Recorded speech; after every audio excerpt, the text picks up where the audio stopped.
notice, and this is the typical copyright.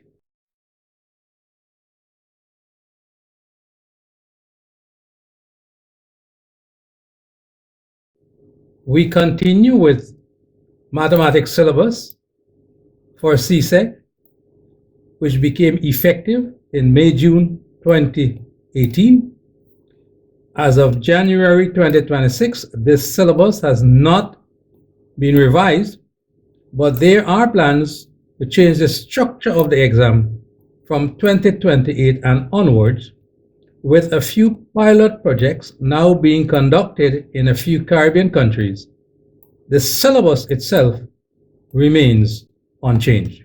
The main planned change to this CSEC level math exam is to split the exam into two parts. As it relates to the current examination structure, there is a paper 1 hour 30 minutes, and it consists of 60 multiple choice questions from all sections of the syllabus as shown below here.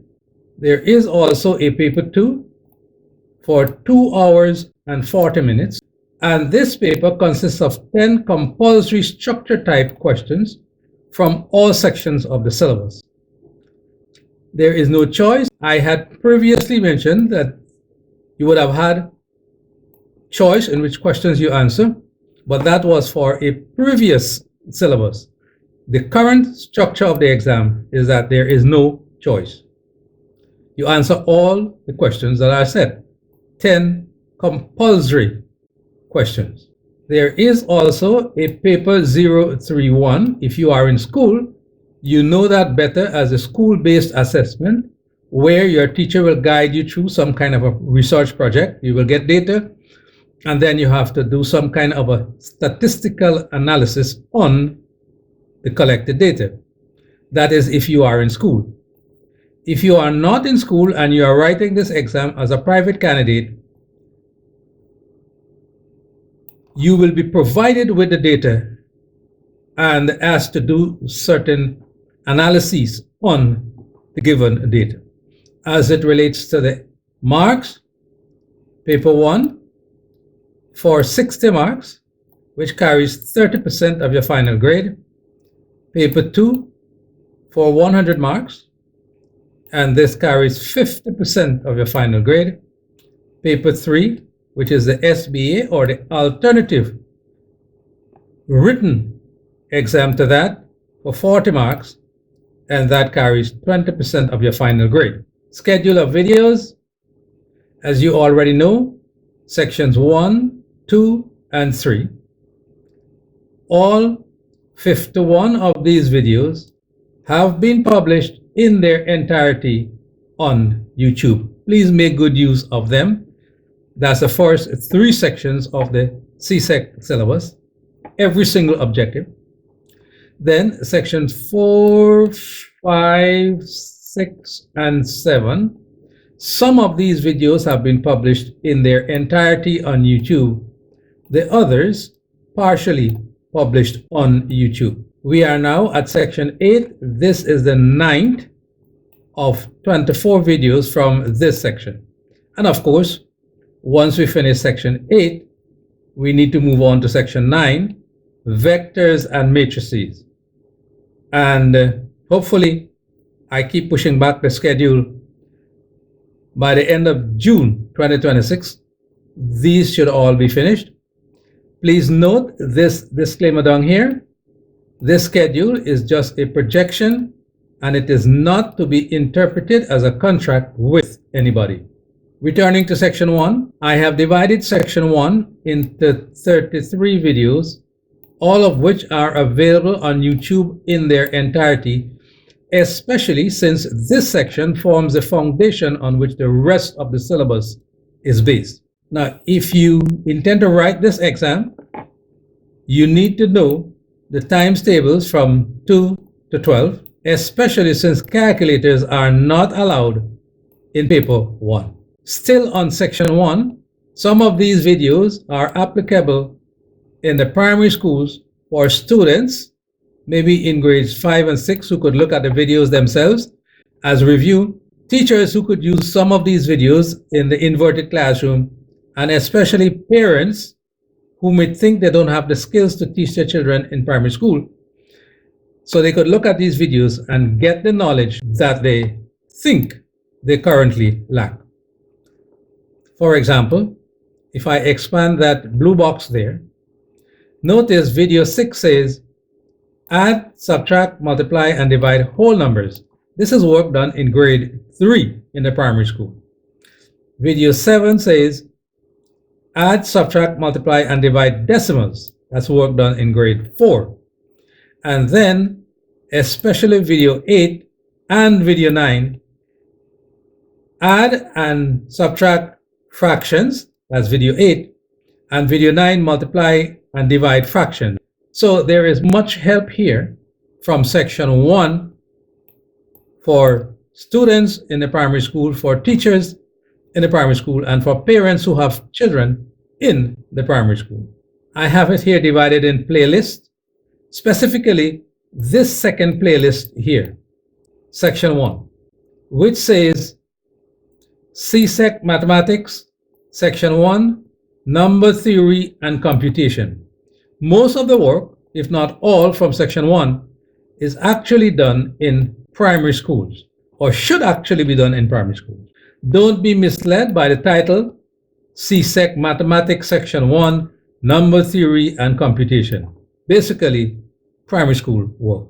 And this is section 1 of the CSEC Math syllabus.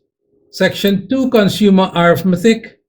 All 12 of these videos have been published on YouTube in their entirety from section 2. Section 3, Sets. All 6 of these videos have been published on YouTube in their entirety, as I pointed out not so long ago. Section 4, Measurement.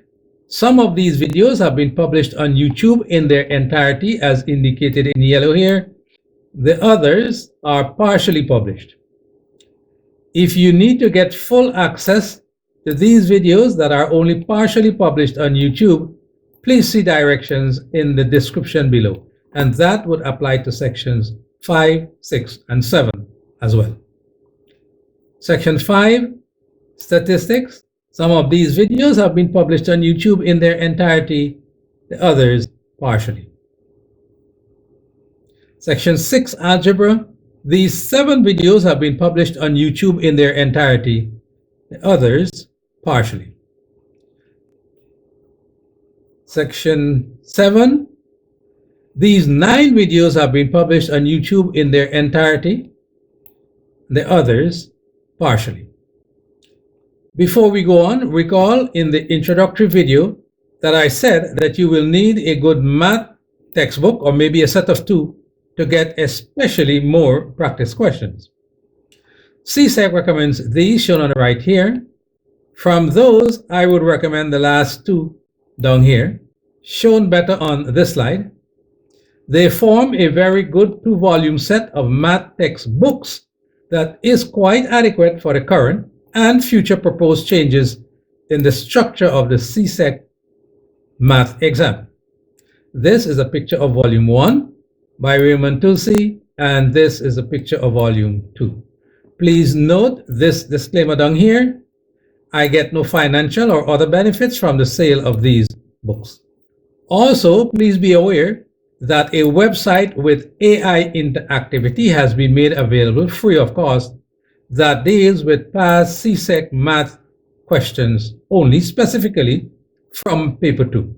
It is extremely important that you become familiar with how CSEC sets its questions for paper 2 and what will be considered good, correct answers to such questions.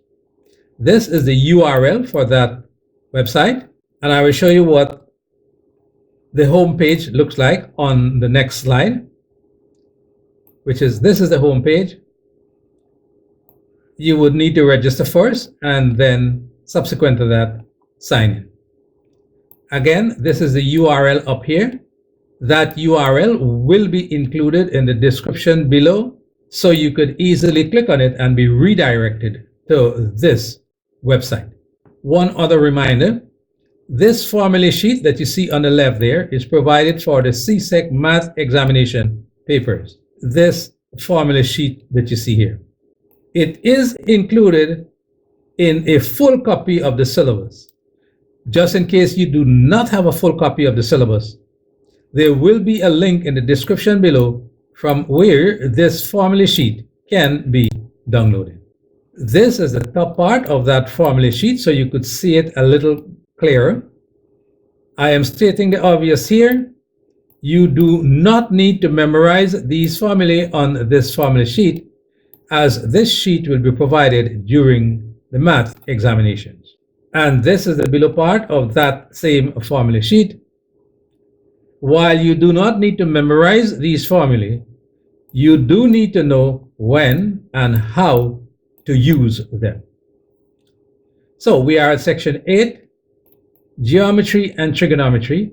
This is a print screen from the first page of the specific objectives of this section, and we have covered all 4 of those objectives in 8 videos. So we are now at objective 5, and then the next print screen deals with objective 6, and then we have another print screen here with some more objectives, which will take us up to objective 11. And then finally, the last page with specific objectives from this section will take us up to objective 17. That is where we are heading for in section 8. So as already pointed out, we have covered those already. 2 of these have been published in their entirety on YouTube, the others partially. We are now here, 8_5, this is part A. You will notice that there is a part B, a part C, and a part D. I had to split this objective into 4 parts. So right now we are at part A. When part A is finished, it will be partially published. As it relates to how the rest of the videos in this section will be published, this is what will happen. Those 6 more will be published in their entirety from here, indicated by yellow, and the others partially. So we are here. Notice this whole page deals with that one objective. And it says, solve geometric problems using properties of lines, angles, polygons, congruent triangles, similar triangles, faces, edges, vertices of solids, and classes of solids. So that whole page deals with that one objective. As I said, it is quite a lot for one video. So I need to divide this objective into 4 videos, from the simplest concept to the more difficult ones. And CXC actually set it up using Vygotsky's principle of scaffolding, which means you start with the simplest and move to more difficult questions. So from the known to the unknown, or graded. Just to make sure you understand that, please begin with part A first. Once you master that, go on to part B, and so on. Look at part A as many times as you like, where the principle of redundancy comes in, to make sure you know it well before you do part B and C and D and so on. So as I said, I have divided this objective into 4 parts. Part A comprises video 9. We will look at those 3 components. Part B, we will look at these 2 components. That would be video 10. Part C, which would be video 11, we will look at these 2 components. And finally, part D, which will be video 12 from this section, we will be looking at these 2 components. Part D will mainly be review, since we already did most of that in objective 1, part 2 of this same section. So we begin here. Video 9, this first concept from subsection A. And it says, determining and justifying the measures of angles. We need to talk about adjacent angles, angles at a point, supplementary angles, complementary angles, and vertically opposite angles. That's to begin this video. Now consider this angle that you see here. The line AB is a vertical line and it meets CB at B. CB itself is a horizontal line. Whenever you have a vertical line intersects a horizontal line, a specific angle is formed here. If you measure the angle, you see that it is 90 degrees. And to indicate it is 90 degrees, you put a little square down here, or half of a square.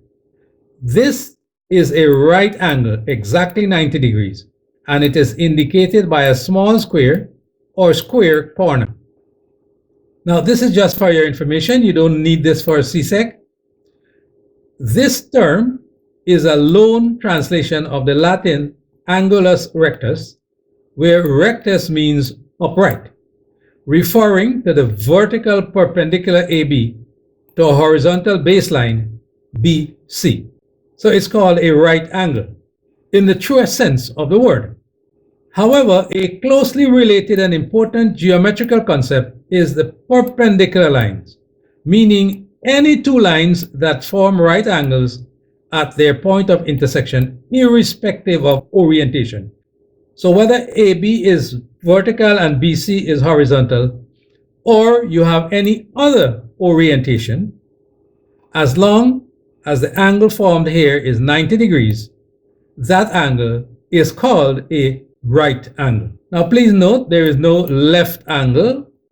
Now, if we draw this line FB to divide that original 90 degrees, we now have two angles. You have this one down here, this one down here, and you have that one up there. If you know this one is 40, remember the two of them together would be 90. So what is this one up here? Well, let's measure it. And you could see from 40 to 90 would actually be 50 degrees. 50 degrees. But if you were not required to measure it and you were told it is not drawn to scale, simply put, if this is 40 and you know that the two angles form a right angle, then that one will be 50. So angle ABF is equal to 50 degrees. How do we get this 50 here? Without measuring it? 90 minus 40. Such angles are called complementary angles, angles whose sum is 90 degrees. Now that may be two or more angles, and they may or may not be next to each other. They are still complementary angles. Two angles, three angles, four angles, whether they are next to each other or not, they are complementary angles if their sum is 90 degrees. If the sum of the angles is 90 degrees, they are complementary angles. Now, if the angles are next to each other, they are said to be adjacent angles. They are next to each other. So the complementary angles may be adjacent or not. Now let's consider this angle here. And as I said, this is always kind of funny. You have a straight line and we call it an angle. It is called a straight angle. If you measure it from over this side to that side, you will get exactly 180 degrees. So angle PQR is 180 degrees. As I said, it is called a straight angle. Seems to be a contradiction in term. If it's an angle, how could it be straight? But that is what mathematicians use. It's a straight angle. Now, if we draw this line SQ, so we divide that straight angle PQR into two angles now. And if this one over here is 70, then you should be able to calculate that one. Remember, the two of them together, we said, was 180. So this one here will be 180 minus 70. Let's measure it to verify that. Starting from here, 0, you go all the way around like that. That's 90, that's 100, that's 110. So this angle here is 110 if we measure it. But if it were not drawn to scale, and you were just given a sketch and asked to calculate that angle, then this is what you do. 180 minus 70, which would give us 110 degrees. Now, such angles are called supplementary angles. Angles whose sum is 180 degrees. Again, it could be two such angles, it could be three such angles. The angles could be next to each other or not. As long as their sum is 180, they are said to be supplementary angles. If the sum of the angles is 180, they are called supplementary angles. Now, that may be two or more angles, and they may or may not be next to each other. In this picture here, they are adjacent. They may not be adjacent.